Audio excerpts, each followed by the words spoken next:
गर्मी में गरीब बहू के ठंडी ठंडी चटपटे पानी पूरी। बाहर सूरज आग उगल रहा होता है, जहाँ एक छोटा सा मिट्टी का घर भट्टी की तरह तप रहा है। घर की छत घास की होने की वजह से सीधे गर्मी अंदर आ रही थी। जहाँ उस घर की बहू राधिका रसोई में पसीने से तरबतर होकर रोटियां सेक रही होती है, तभी शांति वहां आकर, राधिका बेटा, जल्दी से सबको खाना परोस दो। गर्मी के मारे तो जान निकली जा रही है। ये घास की छत तो जैसे सिर को जला ही देगी। अंदर सांस लेना भी भारी हो रहा है। जी माँ जी, बस आखिरी रोटी बची है। मैं अभी थाली लेकर आती हूँ। आप लोग पंखे के पास बैठिए। शांति हॉल में जाकर पंखे के सामने बैठ जाती है, जहाँ पंखा काफी गर्म हवा फेंक रहा होता है, जिसे देखकर नीरज, माँ इस पंखे को देखो, ये तो बस नाम के लिए चल रहा है। ऐसा लगता है जैसे कोई गर्म थपेड़े मार रहा हो। इतना पुराना हो गया है कि अब तो इसकी आवाज भी बर्दाश्त नहीं होती। क्या करें बेटा, हम गरीबों की किस्मत में यही लिखा है। छोटी मोटी मजदूरी से घर चलता है। हमारे पास इतने पैसे भी कहाँ हैं कि इस तपती गर्मी में कोई नया कूलर खरीद कर ले आए। पिताजी, आजकल तो गर्मियों का मौसम है और काम मिलना ही बड़ी बात है। भगवान का शुक्र समझो कि मिल में काम चल रहा है, वरना इस महंगाई में 2 वक्त की रोटी भी भारी पड़ जाती। तभी राधिका थाली लेकर आती है और सबको खाना परोसती है। सब लोग पसीना पोंछते हुए चुपचाप खाना खाने की कोशिश करते हैं। खाना खाने के बाद नीरज आंगन में खड़ी अपनी पुरानी साइकिल को कपड़े से साफ करते हुए देखता है कि साइकिल के टायरों में हवा कम है और चेन से अजीब सी आवाज आ रही है। तभी कमलेश अंदर से अपना झोला लेकर बाहर आता है। पिताजी, चलिए, अब फैक्ट्री जाने का समय हो गया है। अगर देर हुई तो मालिक गुस्सा करेगा। मैंने साइकिल थोड़ी साफ कर दी है, पर ये कब जवाब दे जाए कुछ कह नहीं सकते। हाँ नीरज, ये साइकिल तो अब जवाब देने लगी है। कितनी बार रास्ते में बंद हो जाती है। तुम लोग इसे बदल क्यों नहीं देते? धूप में धक्का मार कर ले जाना बहुत भारी पड़ता होगा। माँ, पैसे कहाँ हैं जो नई साइकिल ले लें? जो थोड़ा बहुत बचता है वो घर के खर्च में ही निकल जाता है। फिलहाल तो इसी पुरानी सवारी से काम चलाना पड़ेगा। आप लोग संभल कर जाइएगा, धूप बहुत तेज है। मैंने पानी की बोतल भर दी है। रास्ते में प्यास लगे तो पी लीजिएगा। भगवान करे आज फैक्ट्री में काम थोड़ा हल्का रहे। ठीक है बहू, हम चलते हैं। तुम और शांति अपना ख्याल रखना। शाम को लौटते समय देखेंगे, कुछ पैसों का इंतजाम हो गया तो राशन का सामान मिल से लेते आएंगे। कमलेश साइकिल के पीछे बैठता है और नीरज आगे बैठकर पैडल मारता हुआ धूप में निकल जाता है। शांति और राधिका दरवाजे पर खड़ी होकर उन्हें दूर तक जाते हुए देखती रहती हैं। नीरज और कमलेश के जाने के बाद राधिका घर की साफ सफाई, झाड़ू और पोछा खत्म करके थककर जमीन पर बैठती ही है कि शांति 2 खाली मटके लेकर पास आती है। राधिका बेटा, घर में पीने का पानी बिल्कुल खत्म हो गया है और प्यास के मारे गला सूख रहा है। तुझे तो पता ही है कि हमें कुएं पर जाकर ही पानी लाना पड़ता है। चल मटके उठा ले। जी माँ जी, चलिए चलते हैं। वैसे भी इस घास की छत के नीचे बैठने से अच्छा है कि थोड़ा बाहर की हवा खाएं। हालांकि बाहर भी लू ही चल रही है। दोनों मटके लेकर गांव के सार्वजनिक कुएं पर पहुंचती हैं, जहां पहले से ही कुछ पड़ोसने पानी भरते हुए गर्मी के बारे में बात कर रही होती हैं। अरे शांति बहन, इस बार तो गर्मी ने सारे रिकॉर्ड तोड़ दिए हैं। घर में बैठना मुश्किल हो गया है। हम गरीबों के पास तो बस इसी कुएं के पानी का सहारा है। तुम सही कह रही हो बहन। दोपहर में तो ऐसा लगता है जैसे हम किसी तंदूर के अंदर बैठे हो। क्या कर सकते हैं माँ जी, सब बर्दाश्त करना पड़ता है। बस ये मटके भर जाए तो घर जाकर थोड़ा ठंडा पानी पीकर जान में जान आए। राधिका कुएं से पानी खींचकर अपने मटके में भरकर वापस घर की तरफ निकल जाती है। रास्ते भर वो पसीने से बेहाल रहती है। ऐसे ही रात का समय हो जाता है और पूरा परिवार जमीन पर बैठकर सादा खाना खा रहा होता है। कमलेश को अचानक जोर से खांसी आने लगती है और वो हांफने लगता है। तभी शांति हड़बड़ाकर पानी का ग्लास उठाती है। कमलेश जी, क्या हुआ? बेटा नीरज तो पिताजी की दवाइयाँ तो लाया ही नहीं। देखो कैसे हाफ रहे हैं। उनकी हालत देखकर मुझे बहुत डर लग रहा है। अरे हाँ माँ, मैं तो भूल ही गया था। दवाई तो मेरी जेब में ही रखी रह गई। काम की भागदौड़ में दिमाग से उतर गया। ये लीजिए पिताजी, जल्दी से पी लीजिए। पिताजी आप थोड़ा आराम कीजिए, दवाई खाकर राहत मिलेगी। आपको तो सांस की बीमारी है। इस धूल और गर्मी में आपको अपना बहुत ज्यादा ध्यान रखना चाहिए। माँ, अच्छा हुआ कि हम कपड़ा मिल में काम करते हैं, वरना इस गर्मी में बाकी सारे काम बंद हो गए हैं। अगर मिल बंद होती तो पता नहीं हमारा ये खर्चा और पिताजी का इलाज कैसे चलता। हाँ बेटा, ये तो भगवान की कृपा है कि मिल अच्छी चल रही है। हमारा ज्यादातर पैसा तो मेरी दवाइयों में ही खर्च हो जाता है, वरना पता नहीं हम लोग कैसे गुजारा करते। कमलेश दवाई खाकर थोड़ा शांत हो जाता है। नीरज उसे सहारा देकर बिछावन पर लिटा देता है। वही राधिका बर्तन समेटने लगती है। कुछ दिन ऐसे ही बीतते हैं रोज की तरह। आज भी राधिका और शांति सुबह का काम निपटा रही होती हैं।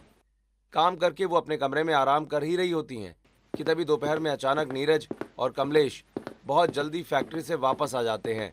उनके चेहरे उतरे हुए होते हैं और वो बहुत परेशान दिख रहे थे। क्या बात है, आप लोग आज इतनी जल्दी वापस कैसे आ गए?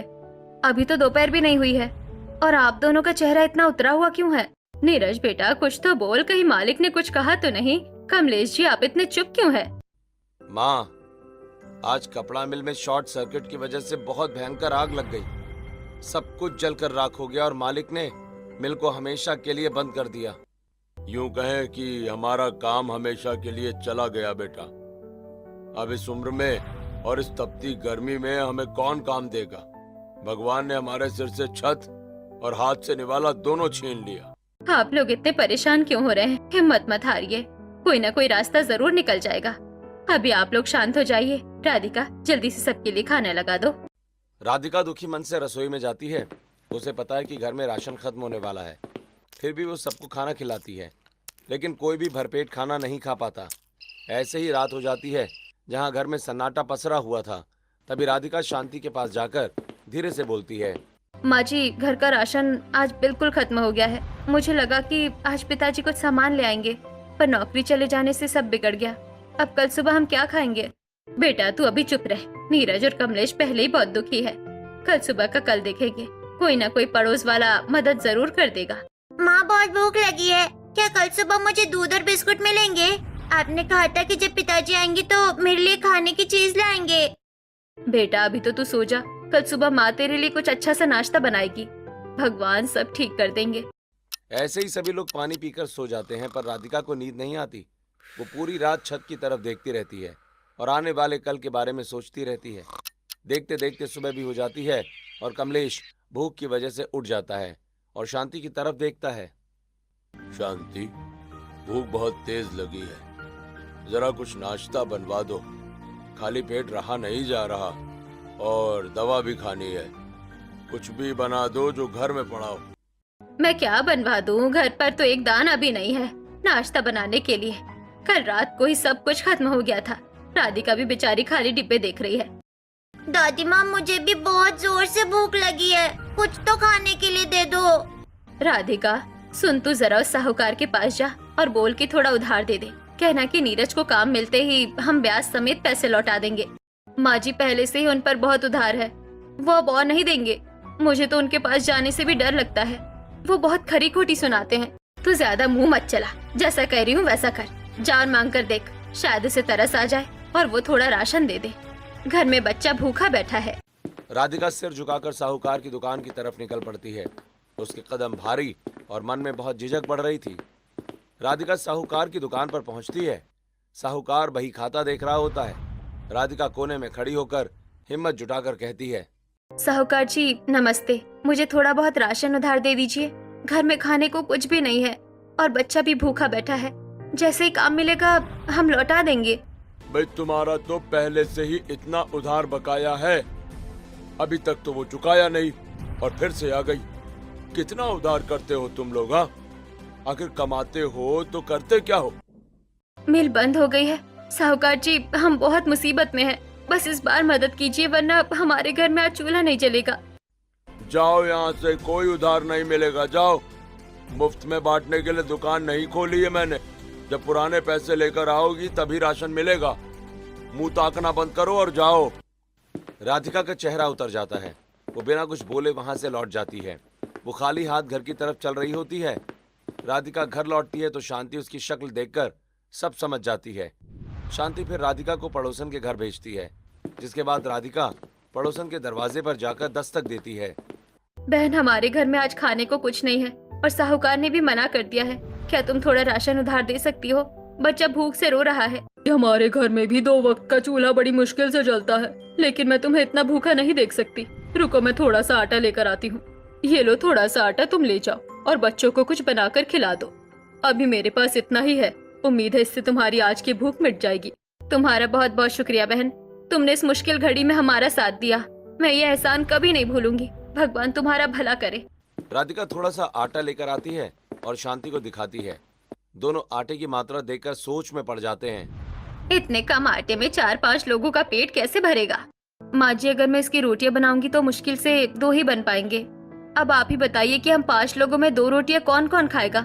तू अपने हिसाब से देख ले राधिका, कुछ ऐसा बना जिससे सबका थोड़ा थोड़ा पेट भर जाए। शायद इसमें ज्यादा पानी डालकर कुछ और बनाया जा सके। मैं सोच रही हूँ कि आटे में नमक और ज्यादा पानी डालकर इसका पतला दलिया बना लूं। इससे कम से कम सबके पेट में कुछ तो जाएगा और भूख कम लगेगी। तभी बाहर से छोटू आवाज देते हुए कहता है, माँ बहुत भूख लगी है, कुछ तो खाने को दे दो। ये आप क्या बना रही हो? मुझे रोटी खानी है। हाँ बेटा, बस थोड़ी देर और, मैं तेरे लिए खाना ला ही रही हूँ। थोड़ी देर के बाद राधिका दलिया बनाकर लाती है और सभी लोगों के सामने परोस देती है। जहाँ छोटू दलिया देखकर मुंह बनाते हुए कहता है, माँ ये आपने क्या बना लिया? मुझे कुछ अच्छा खाना है। बेटा छोटू, अभी तो तू ये दलिया ही पी ले। एक तो घर में कुछ अच्छा नहीं है, ऊपर से तू जिद कर रहा है। अभी इसे खा ले, फिर हम बाद में देखेंगे। राधिका सबको एक एक कटोरी दलिया दे देती है। सब लोग बेमन से वो पतला दलिया पी लेते हैं। नीरज और कमलेश सिर झुकाए बैठे हुए थे, जहां उनकी आंखों में लाचारी साफ दिख रही थी। अगले दिन पर सूरज सिर पर आ चुका था और सड़कें आग की तरह तप रही थीं। नीरज और कमलेश फटे हुए जूते पहनकर काम की तलाश में भटक रहे होते हैं। लू के थपेड़े उनके चेहरे को झुलसा रहे थे, लेकिन पेट की भूख उन्हें रुकने नहीं दे रही थी। पिताजी, यहाँ इस कंस्ट्रक्शन साइट पर भी मना कर दिया। कह रहे हैं कि इतनी भयंकर गर्मी में नया काम शुरू नहीं करेंगे क्योंकि मजदूर बीमार पड़ रहे हैं। अब कहाँ जाएं? बेटा हिम्मत मत हार, चलो उस पार वाली मंडी में चलकर देखते हैं। शायद वहाँ बोझा ढोने का ही कोई काम मिल जाए। खाली हाथ घर लौटे तो माँ और राधिका का सामना कैसे करेंगे? पिताजी, लोग काम देने के बजाय पानी पिलाकर विदा कर देते हैं। गर्मी की वजह से बाजार भी जल्दी बंद हो रहे हैं। ऐसा लगता है जैसे पूरी दुनिया ही ठहर गई है हमारे लिए। हे भगवान, ये कैसा इम्तिहान लिया है हमारा। मिल क्या बंद हुई जैसे हमारी किस्मत के सारे दरवाजे ही बंद हो गए। चल बेटा, उस तरफ देखते हैं, शायद कहीं कोई उम्मीद बाकी हो। वो दोनों घंटों धूप में भटकते रहते हैं, लेकिन गर्मी और मंदी की वजह से उन्हें कहीं भी कोई छोटा मोटा काम भी नहीं मिलता। शाम ढलने लगती है, वो थक हार कर चूर हो जाते हैं। दूसरी तरफ घर में शांति और राधिका दरवाजे की ओर टकटकी लगाए बैठी हुई होती हैं। छोटू बार बार बाहर जाकर देख रहा होता है। माँ जी, अब तो शाम हो गई है, वो लोग आते ही होंगे। देखिएगा, आज जरूर कुछ न कुछ काम मिला होगा। मैं आज छोटू को अच्छा खाना खिला पाऊंगी। उसने सुबह से बस वो दलिया ही पिया है। हाँ बेटा, भगवान पर भरोसा रख। नीरज के पिताजी और नीरज बहुत मेहनती है, वो जरूर कुछ न कुछ राशन लेकर ही आएंगे। तभी कमलेश और नीरज छोटू को दूर से आते हुए दिखाई पड़ते हैं। उन्हें देखकर छोटू अपनी दादी से कहता है, माँ देखो, पिताजी और दादाजी आ गए। आज तो पिताजी मेरे लिए बिस्कुट और अच्छी वाली सब्जी लाएंगे। मुझे बहुत जोर की भूख लगी है माँ। तभी नीरज और कमलेश घर पहुंच जाते हैं। उनके हाथ खाली हैं और कंधे झुके हुए थे। वो पसीने से तरबतर दिखाई दे रहे थे, जिसे देख राधिका और शांति की उम्मीदें पल भर में टूट जाती हैं। क्या हुआ, कुछ काम नहीं मिला क्या? आप दोनों के हाथ तो बिल्कुल खाली है। क्या आज भी घर में चूल्हा नहीं जलेगा? नहीं राधिका, कहीं भी काम नहीं मिला। गर्मी की वजह से सब जगह काम बंद पड़े हैं। हम पूरा शहर छाना है, पर किसी ने मदद ही नहीं की। हम हार गए राधिका। शांति, मुझे माफ कर दो। मैं इस उम्र में अपने परिवार के लिए 2 रोटी का इंतजाम भी नहीं कर पाया। हम बस खाली हाथ लौट आए हैं। सभी लोग घर में आकर उदास बैठ जाते हैं। घर की हालत देखकर राधिका से रहा नहीं गया। वो अपनी चादर ओढ़ती है और काम की तलाश में पड़ोस की बड़ी हवेलियों की तरफ निकल पड़ती है, जहां पहुंचकर एक बड़े घर का दरवाजा खटखटाती है। नमस्ते बहन जी, क्या आपके घर में झाड़ू पोछा या बर्तन साफ करने के लिए कोई जगह है? मैं सारा काम बहुत अच्छे से कर दूंगी, बस मुझे थोड़े काम की जरूरत है। नहीं नहीं, हमारे यहाँ तो पहले से ही काम वाली लगी हुई है। तुम कहीं और जाकर देखो, यहाँ कोई काम नहीं है। राधिका दूसरे घर जाती है, फिर तीसरे घर। हर जगह उसे मना कर दिया जाता है। अंत में वो एक घर के सामने रुकती है, जहाँ की मालकिन बाहर खड़ी होती है। बहन जी, मुझे काम की बहुत जरूरत है। मेरे घर में खाने को दाना नहीं है। आप जो कहेंगी मैं वो काम कर दूंगी, बस मुझे कुछ काम दे दीजिए। देखो बहू, मेरी काम वाली छुट्टी पर है। मुझे जरूरत तो है, लेकिन तुम्हें मेरे घर पर ही रहकर पूरे समय काम करना होगा। क्या तुम रुक सकती हो?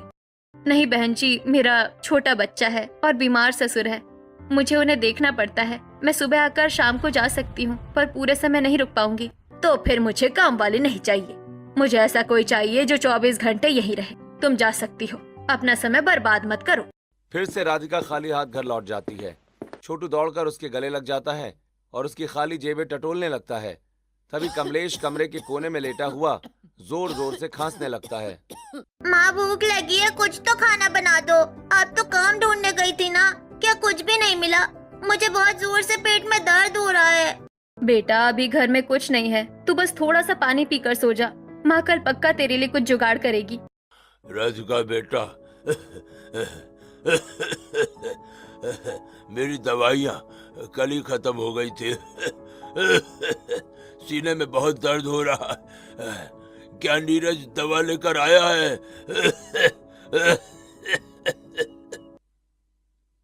पिताजी, मैं कितना मजबूर हो गया हूँ। मेरे पास इतने पैसे भी नहीं बचे कि मैं अपने पिता का इलाज करा सकूं और अपने बच्चों को 2 वक्त का खाना खिला सकूं। ये कैसी जिंदगी है? आप क्यों चिंता करते हैं जी, कुछ ना कुछ तो हो ही जाएगा। आप इतना परेशान मत होइए। भगवान ने हाथ पैर दिए हैं तो कोई रास्ता जरूर निकलेगा। राधिका, कल तो पड़ोसन ने थोड़ा आटा दे दिया था, पर अब कोई बार बार थोड़ी ही देगा। आज सबको खाली पेट ही सोना पड़ेगा। चलो सब लोग पानी पी लो। पूरा परिवार भारी मन से मटके का पानी पीता है और अपनी भूख को दबाकर सोने की कोशिश करता है। रात के अंधेरे में बस ससुर की खांसी और बच्चों के कराहने की आवाज ही आती रहती है। अगले दिन सुबह होते ही थोड़ी देर बाद लू चलना भी शुरू हो जाती है। मोहल्ले की 2 औरतें सीमा और मीना धूप से बचती हुई राधिका के घर के पास से गुजर रही होती हैं। अरे बाप रे, इतनी धूप है कि गला सूख जा रहा है। मीना चलो राधिका के घर चलते हैं, वहाँ मटके का ठंडा पानी मिल जाएगा, थोड़ी राहत मिलेगी। हाँ बहन चलो, इतनी गर्मी में तो रूह तक कांप रही है। तभी राधिका के घर के दरवाजे पर आकर राधिका, ओ राधिका, बहू जरा बाहर तो आना, बहुत प्यास लगी है। हाँ चाची आइए, बैठिए यहाँ छज्जे के नीचे। बताइए मैं आपके लिए क्या कर सकती हूँ? बेटा जरा ठंडा पानी पिला दो, गला बिल्कुल सूख गया है। ऐसा लग रहा है जैसे अभी बेहोश हो जाऊंगी। बस थोड़ा सा पानी दे दो।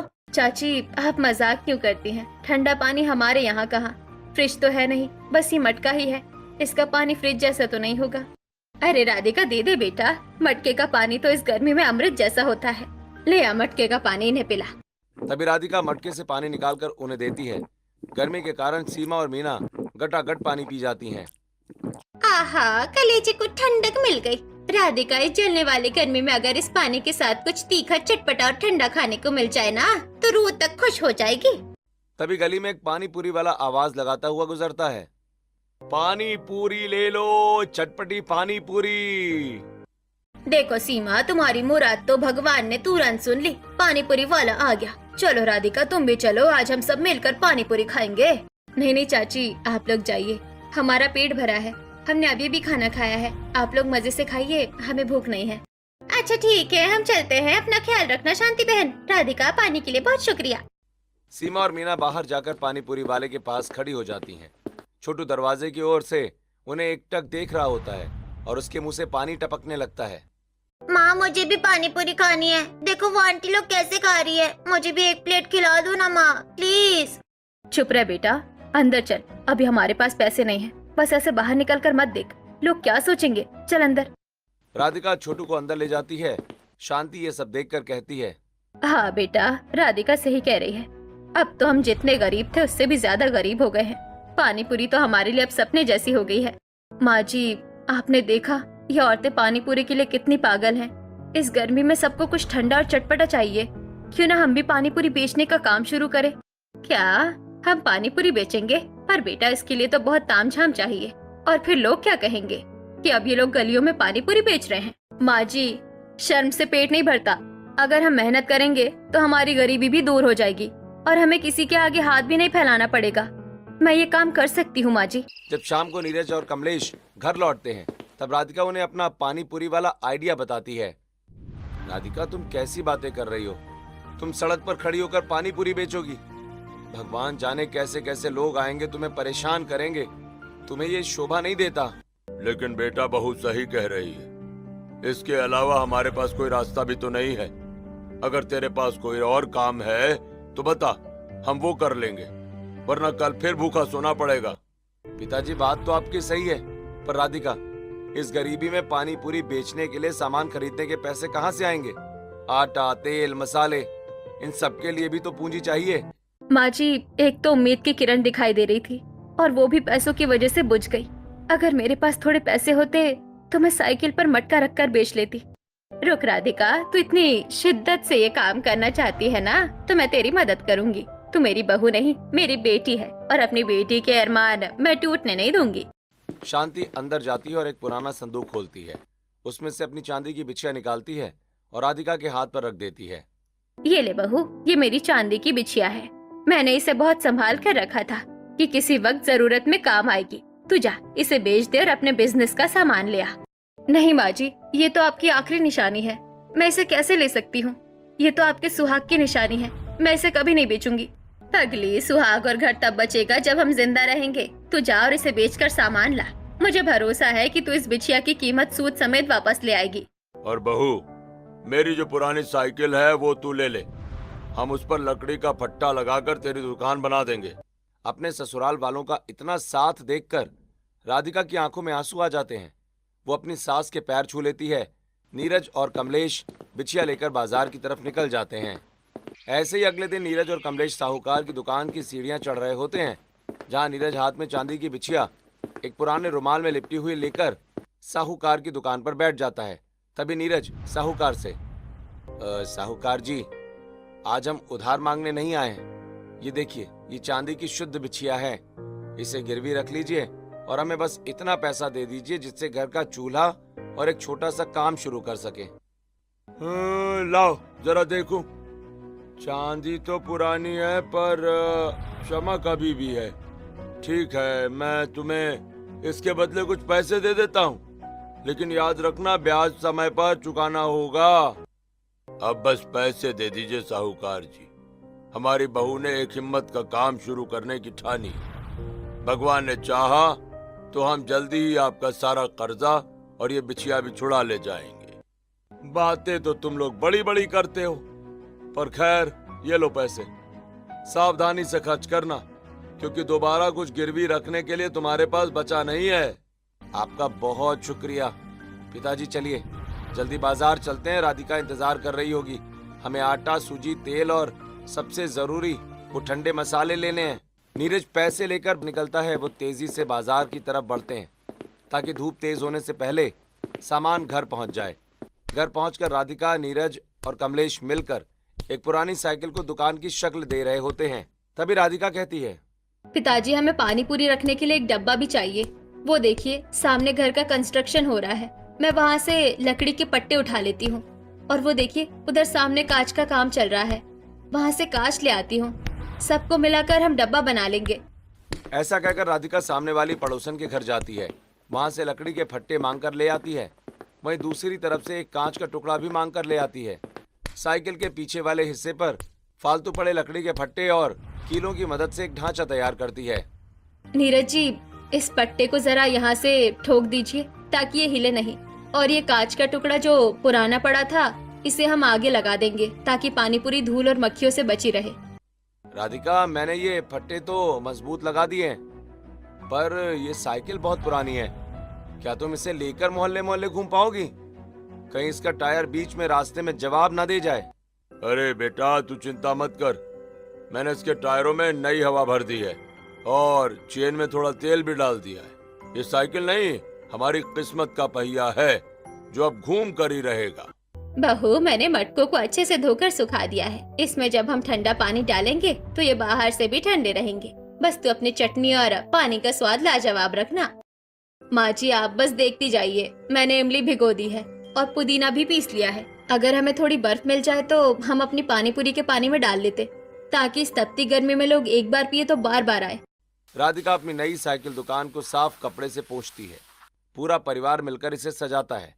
छोटू भी पास खड़ा होकर कभी हथौड़ी पकड़ाता है तो कभी कीलें गिनता है। हाँ राधिका, तुम सही कहती हो। मेरे साथ चलो, मैं बताता हूँ कि हमें बर्फ कहाँ से मिलेगी। तभी राधिका और नीरज शहर की एक छोटी बर्फ फैक्ट्री के पास पहुँचते हैं, जहाँ सेठ बाहरी कुर्सी डालकर बैठा होता है। सेठ जी नमस्ते, हमने अपनी एक छोटी सी पानीपुरी की दुकान शुरू की है। क्या आप हमें थोड़ा बर्फ उधार दे सकते हैं? जैसे ही शाम को बिक्री होगी हम आपके पैसे चुका देंगे। देखो बहू, बिजनेस में उधार नहीं चलता। रोज सैकड़ों लोग आते हैं बर्फ लेने। अगर सबको उधार देने लगा तो मेरी फैक्ट्री ही बंद हो जाएगी। तुम नकद पैसे लेकर आया करो। सेठ जी, हमारी नौकरी चली गई है। बहुत मुश्किल से ये काम शुरू किया है। बस 1 हफ्ते की बात है। एक बार ग्राहकों को स्वाद लग गया तो हम हर रोज नकद पैसे दे देंगे। भाई, तुम्हारी मेहनत और ये आंखों में जो उम्मीद है उसे देखकर मना नहीं कर पा रहा हूँ। ठीक है, ले जाओ आज का बर्फ, ठीक? पर कल से कोशिश करना कि कुछ पैसे साथ लाओ। बहुत बहुत धन्यवाद सेठ जी, आपके ये एहसान मैं हमेशा याद रखूंगी। देखिएगा, आपकी बर्फ हमारी पानीपुरी को इस शहर की सबसे ठंडी पानीपुरी बना देगी। राधिका खुशी खुशी बर्फ का टुकड़ा एक बोरी में लपेटकर साइकिल पर रखती है। नीरज साइकिल को सहारा देता है और दोनों घर की तरफ निकल पड़ते हैं। घर पहुंचकर पानीपुरी की दुकान को सजाते हैं। मटके में बर्फ डालकर पानी को ठंडा कर लेते हैं। फिर राधिका साफ सुथरे कपड़े पहनकर, हाथों में प्लास्टिक के ग्लव्स और सिर पर कैप लगाकर अपनी साइकिल की दुकान को लेकर मोहल्ले के मोड़ पर खड़ी हो जाती है, जिसे देखकर आसपास के लोग बातें बनाने लगते हैं। अरे देखो तो, ये कमलेश की बहू अब सड़क पर पानी पूरी बेचेगी। क्या दिन आ गए हैं इनके। लगता है मेले बंद होने से इनका दिमाग भी ठिकाने नहीं रहा। हाँ बहन, पर देखो तो सही कितनी सफाई से दुकान सजाई है कि हमें जाकर एक बार चखना चाहिए। रहने दो सीमा, क्या पता कैसा स्वाद होगा। और वैसे भी इतनी गर्मी में सड़क किनारे कौन खाएगा। चलो घर चलते हैं, धूप बहुत तेज हो रही है। भगवान हिम्मत देना। लोग बातें बना रहे हैं पर मुझे अपने परिवार के लिए ये करना ही होगा। बस कोई एक ग्राहक आ जाए, फिर मैं अपना हुनर दिखा दूंगी। राधिका चुपचाप अपने मटके से बर्फ की बोरी हटाती है और पानी को हिलाती है। ठंडी ठंडी महक चारों तरफ फैलने लगती है। तभी एक बड़ी सी कार वहां आकर रुकती है। कार से एक सभ्य आदमी नीचे उतरता है और पसीना पोंछते हुए राधिका की दुकान की तरफ देखता है। राधिका तुरंत मुस्कुराकर उसका स्वागत करती है। अरे वाह, यहाँ इतनी धूप में इतनी साफ सुथरी दुकान, और ये तुमने हाथ में ग्लव्स भी पहने हुए हैं। बहुत कम पानी पूरी वाले इतनी सफाई रखते हैं भाई। क्या पानी ठंडा है? जी साहब, बिल्कुल ठंडा और ताज़ा। हमने मटके के पानी में पुदीना, इमली और ढेर सारी बर्फ डाली है। आप एक बार खाकर देखिए, आपकी सारी थकान मिट जाएगी। ठीक है, तो फिर 1 प्लेट लगाओ, पर याद रखना पानी एकदम चटपटा और बर्फ जैसा ठंडा होना चाहिए। इस गर्मी ने तो दिमाग का दही कर दिया है। राधिका तेजी से पानी पूरी फोड़ती है, उसमें मसाला भरती है और ठंडे पानी में डुबोकर चम्मच से उसे ग्राहक को देती है। आदमी पहला पानी पूरी खाते ही आदमी की आंखें खुल जाती हैं। अरे बाप रे, ये तो कमाल का स्वाद है। इतना ठंडा पानी तो मैंने शहर की बड़ी दुकानों पर भी नहीं पिया। और ये पुदीने की खुशबू, वाकई मजा आ गया भाई। एक और प्लेट लगाओ। शुक्रिया साहब, हम सफाई का पूरा ध्यान रखते हैं। आप चाहे तो अपनी फैमिली के लिए भी पैक करा सकते हैं। ये मटके का पानी सेहत के लिए भी अच्छा है। उस आदमी को खाते देख धीरे धीरे और लोग भी वहां पर जुटने लगते हैं। सीमा और मीना जो दूर खड़ी देख रही थीं, वो भी अब राधिका के पास आ जाती हैं और राधिका की पानी पूरी खाने लगती हैं। उन्हें देखकर कुछ और ग्राहक वहां आ जाते हैं। ऐसे ही शाम हो जाती है। शाम को जब राधिका घर लौटती है, तब तक उसके साइकिल का डिब्बा खाली हो चुका होता है और उसके चेहरे पर एक बड़ी सी मुस्कान होती है। माँ जी, आज तो चमत्कार हो गया। जितनी पानी पूरी बनाई थी सब खत्म हो गई। ये देखिए, आज की कमाई पूरे 500 रुपए बचे हैं, सब खर्च निकाल कर। क्या 500 रुपए एक ही दिन में? राधिका, तुम तो कमाल हो। हमने तो सोचा भी नहीं था कि लोग इतनी जल्दी तुम्हारे हाथ का स्वाद पहचान लेंगे। मैंने कहा था ना कमलेश जी, मेरी बहू लक्ष्मी है। ये ले राधिका, पहले पानी पी। और ये देख, आज छोटू के लिए मैं दूध और बिस्कुट ले आई हूँ, जो तूने सुबह पैसे दिए थे उससे। माँ, आप सबसे अच्छी हो। अब हम रोज अच्छा खाना खाएंगे ना। और दादाजी की दवाई भी आ गई है, अब वो नहीं खा सकेंगे। हाँ बेटा, राधिका की मेहनत ने घर की फिजा ही बदल दी। अब हमें किसी के आगे हाथ फैलाने की जरूरत नहीं पड़ेगी। कल मैं भी तुम्हारे साथ बाजार चलूंगा मदद करने। पूरा परिवार आज खुशी से खाना खाता है। घर में अब भी वही घास की छत है, पर आज उस पुराने पंखे की हवा में थोड़ी ठंडक महसूस हो रही होती है, क्योंकि मन में सुकून था। ऐसे ही 1 महीना बीत जाता है और राधिका की दुकान अब उस मोहल्ले की सबसे मशहूर दुकान बन जाती है। उसकी साइकिल दुकान अब थोड़ी और बड़ी हो चुकी थी। लोग लाइन लगाकर अपनी बारी का इंतजार कर रहे होते हैं। राधिका, जरा 2 प्लेट ज्यादा तीखी बनाना। आज तो संडे है, पूरा मोहल्ला यही उमड़ पड़ा है। तुम्हारी वजह से हमें दोपहर में कुछ अच्छा खाने को मिल जाता है। और देखो तो, राधिका ने अब एक बड़ा छाता भी लगा लिया है और बैठने के लिए 2 स्टूल भी रख दिए हैं। अब तो यहाँ खड़े रहने में भी धूप नहीं लगती। ये सब आप लोगों का प्यार है चाची। सफाई और स्वाद ही मेरी पहचान है। नीरज जी, जरा उस मटके में बर्फ और डाल दीजिए। पानी थोड़ा कम ठंडा लग रहा है। हाँ राधिका, मैं अभी लाता हूँ। पिताजी आप जरा ये पत्तलें संभालिए, बहुत भीड़ हो रही है। आज तो रिकॉर्ड तोड़ कमाई होने वाली है। पूरा परिवार एक टीम की तरह काम कर रहा था। कमलेश ग्राहकों को संभाल रहे थे, नीरज पानी और बर्फ का ध्यान रख रहा था और राधिका फुर्ती से पानी पूरी खिला रही थी। फिर शाम को वो लोग घर आ जाते हैं, जहाँ अब उन्होंने घर में एक नया कूलर लगा लिया है, जिसकी ठंडी हवा पूरे कमरे को ठंडा कर रही होती है। तभी दरवाजे पर कोई दस्तक देता है और नीरज जाकर दरवाजा खोलता है। अरे आप मिलके मुंशी जी, आप यहाँ कैसे? क्या मिल दोबारा शुरू हो रही है? हाँ भाई नीरज, मालिक ने मिल की मरम्मत करवा दी है और ये ज्वाइनिंग लेटर है। कल से तुम और तुम्हारे पिताजी काम पर वापस आ सकते हो। मिल कल से पूरी क्षमता के साथ शुरू हो रही है। बहुत बहुत शुक्रिया मुंशी जी, पर आप बैठिए, थोड़ा ठंडा पानी पीजिए। शांति, जरा मुंशी जी के लिए पानी लाना। नहीं नहीं, मुझे और भी घर जाना है, तो कल सुबह 8 बजे पहुंच जाना। मालिक तुम दोनों का इंतजार करेंगे। पुरानी सैलरी भी थोड़े बोनस के साथ मिलेगी। जिसके बाद मुंशी जी चले जाते हैं। नीरज और कमलेश लेटर को हाथ में पकड़े हुए एक दूसरे की तरफ देखने लगते हैं। पिताजी, आपने क्या सोचा? कल मिल जाना है ना? मुंशी जी ने कहा है कि काम अब और भी अच्छा चलेगा। बेटा, मैंने तो फैसला कर लिया है, अब मैं किसी की गुलामी नहीं करूंगा। राधिका की इस छोटी सी दुकान ने हमें जो इज्जत और आजादी दी है, वो उस मिल में कभी नहीं मिल सकती। मैं भी यही सोच रहा था पिताजी। दूसरों की नौकरी करने से अच्छा है कि हम अपनी इस दुकान को और बड़ा करें। अब हम एक पक्की दुकान लेंगे जिसका नाम होगा राधिका की ठंडी चटपटी पानी पूरी। आप लोग सच कह रहे हैं। मुझे तो लग रहा था कि आप लोग फिर से मिल चले जाएंगे। मुझे बहुत खुशी है कि अब हम साथ मिलकर अपना खुद का काम करेंगे। माँ, अब हम कभी भूखे नहीं सोएंगे ना? कभी नहीं बेटा, जब तक हम साथ हैं और मेहनत करने को तैयार हैं, तब तक हम पर कोई आँच नहीं आएगी। ऐसे ही पूरा परिवार एक साथ हंसने लगता है।